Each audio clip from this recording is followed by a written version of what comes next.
بسم الله الرحمن الرحيم الله ولي الذين آمنوا يخرجهم من الظلمات إلى النور.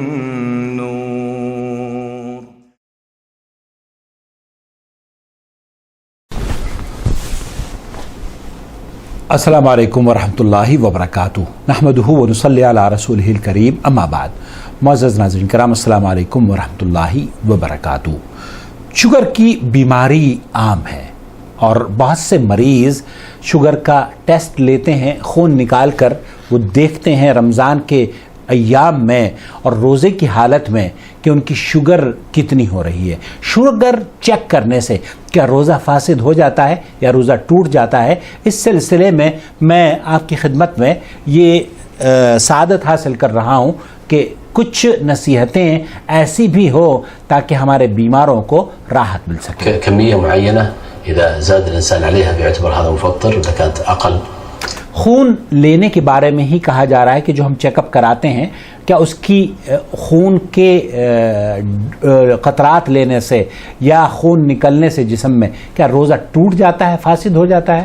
يعني ما يتعلق بتحليل الدم وهو سحب عينات من الدم لأجل التحليلات أو لأجل الكشف.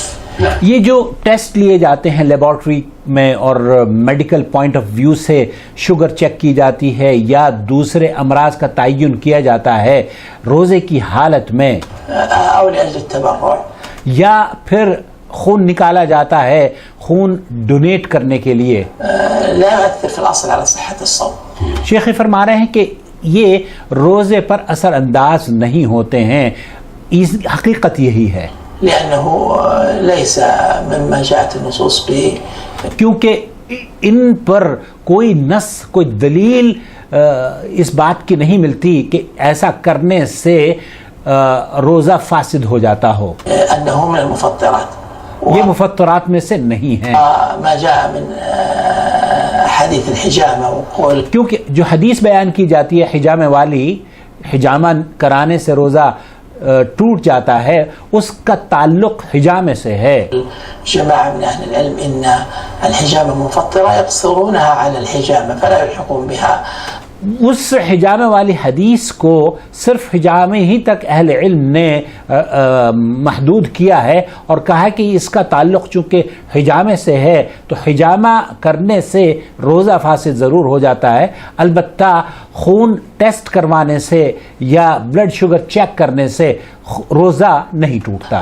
النزيف أو التحليل أو نحو ذلك في قول عامتهم، وبالتالي التحليل ليس مفطرا، لكن إن كانت الكمية التي يأخذها ستؤثر عليه ضعفا. لیکن اگر ایسی کوانٹٹی بلڈ کی لی جاتی ہے جسم میں سے جس سے کہ اس کی صحت متاثر ہو سکتی ہے في وقت الصوم ولا خاص طور پر رمضان کے ایام میں، روزے کی حالت میں، ضرورة لذلك فلا يجوز له.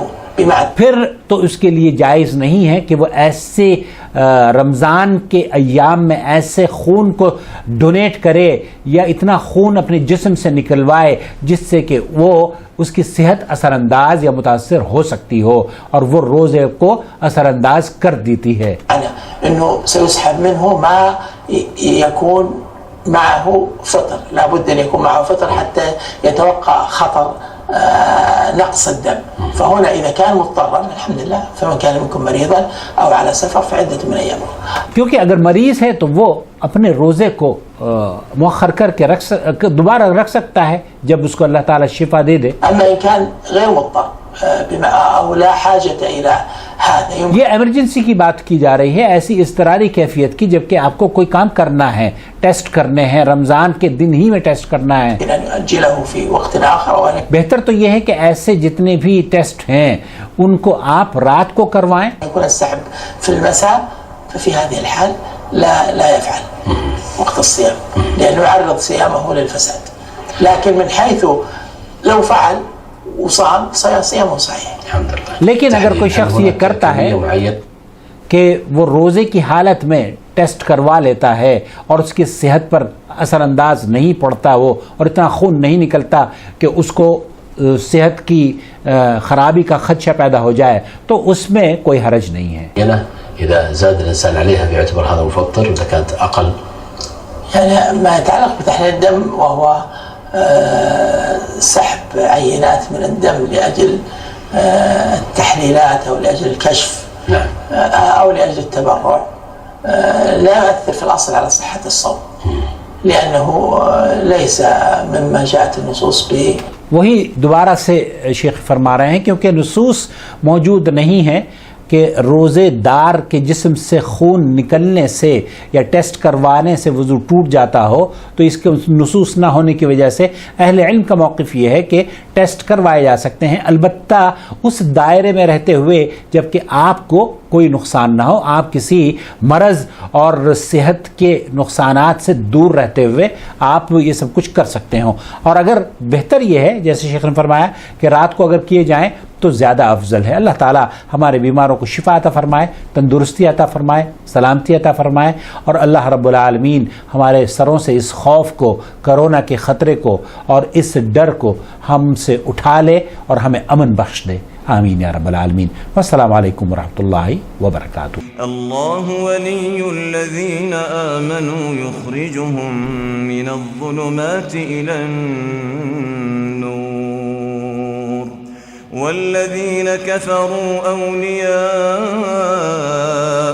الطاغوت یخرجونهم من النور إلى الظلمات أولئك